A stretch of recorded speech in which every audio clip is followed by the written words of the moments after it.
ကိုအသုံးပြုပြီးတော့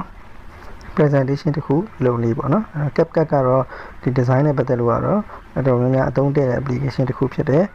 ဖုန်းနဲ့ရောကွန်ပျူတာနဲ့ရောအကုန်လုံးသုံးလို့ရတယ်သူကဒီ Gmail နဲ့ချိတ်ဆက်တာပြီး free အသုံးပြုလို့ရတယ်လို့ Pro version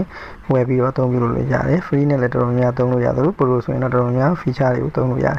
အဲ့တော့ဒီမှာ CapCut ထဲဝင်လာမယ်ဒါတော့ဖုန်းနဲ့သုံးပြရပါတော့နော်ဒီထဲမှာ CapCut နဲ့ပတ်သက်တဲ့ video တော်တော်များရှိပါတယ်အဲ့တော့ဒီမှာ CapCut သုံးမယ်ဆိုလို့ရှိရင်ဒီမှာ CapCut ထဲမှာ presentation ကိုရွေးလိုက်မယ်နော် presentation လုပ်နည်းကိုပြမယ်နော် presentation ဆိုရွေးလိုက်တာနဲ့ဒီမှာ presentation တွေမျိုးမျိုးရှိတယ်ဒီမှာ presentation 16:9 ရှိမယ် talking presentation mobile first presentation ဒါ presentation 4:3 ratio နဲ့ presentation ပေါ့နော်နောက် brainstorm presentation game presentation ဆိုပြီးရှိတယ်presentation ကတော့ဒါစာသင်တဲ့လူတွေနောက်တစ်ခါအလုံးမှာဒီကိုယ့်ရဲ့ project တွေကို present လုပ်တဲ့နေရာမှာဒါလေးကအလွယ်တကူအသုံးတည့်တယ်သွားရင်လာရင်လုပ်လို့ရတယ်အဲ့တော့ဥပမာဆိုရင်ဒီထဲတစ်ခုလေးလောက်တာလေးပြောပြမယ်ဒါ white screen ပေါ့နော် 16:9 presentation တစ်ခုကိုပြမယ်ဆိုရင်ဒီမှာတစ်ခုထောက်လိုက်ပေါ့နော် presentation 16:9 ဆိုရင်ထုံးစံတိုင်းပဲရှိပြီးသား template တွေကိုဝင်ပြီးတော့ပြင်ပြီးတော့ edit လုပ်ပြီးသုံးလို့လည်းရတယ်လို့မျိုးကိုက brand project ကနေစပြီးတော့သုံးပြုလို့လည်းရတယ်ဒီမှာဆိုရင်ရှိပြီးသား template တစ်ခုကိုလုပ်ပြမယ်ဆိုရင်ဒီမှာ English class ဆိုတာလေးကိုရွေးလိုက်ပြီးရင်ဒါလည်း template တွေကကိုယ်နဲ့ဆိုင်တဲ့ template တစ်ခုကိုရွေးပြီးတော့ဒီဟာလေးတွေကို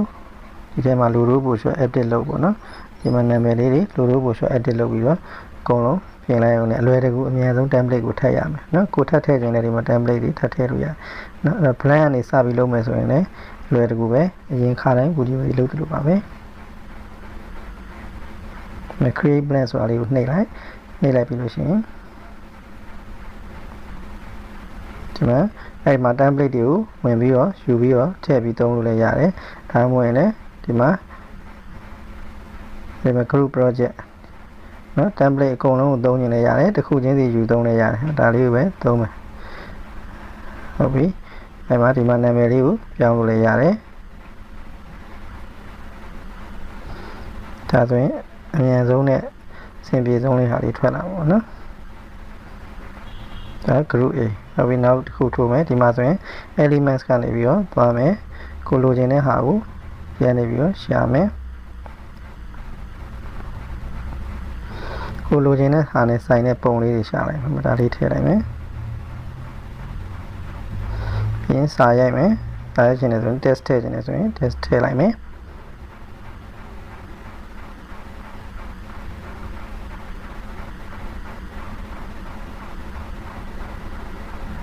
ပမာလိုလည်းရေးလို့ရတယ်နော်ပြီးရင် font ပြောင်းနေတယ်ဆိုဒီမှာ font လေးမှာကိုကြိုက်တဲ့ပုံလေးချိန်လို့ရတယ်ကိုကြိုက်တဲ့ font ချိန်လို့ရတယ်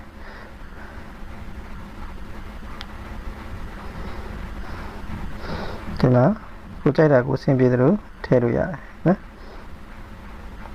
နေရာရှုံးလို့ရတယ်အဲ့လိုမျိုးနဲ့ slide တွေမျိုးစုံထပ်ထည့်လို့ရတယ်ပေါ့နော်အဲ့အကုန်လုံးပြီးသွားပြီဆိုလို့ရှိရင်ကိုကချက်ပြီဆိုလို့ရှိရင်ဒီမှာ presentation ဆိုစကားပြောထည့်ခြင်းတယ်ဆိုလို့ရှိရင်ဒီကနေပြီးတော့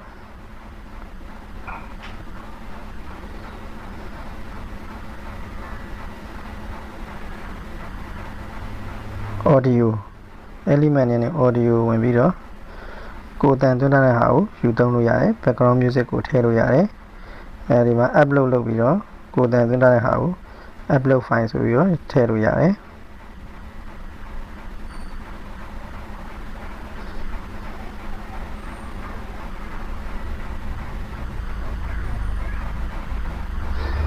အဲ့ဆိုရင်ဒီမှာအတန်ကိုထည့်ပြီးတော့လိုက်ပြီးတော့ထည့်လို့ရတယ်နော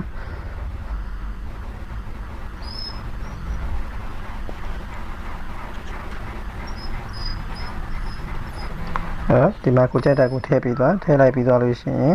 ပြရနေပြီးတော့ export လုပ်လိုက်လို့ရှိရင်ဒါဆို presentation တစ်ခုထုတ်လို့ရပြီးတော့ကိုယ့်ရဲ့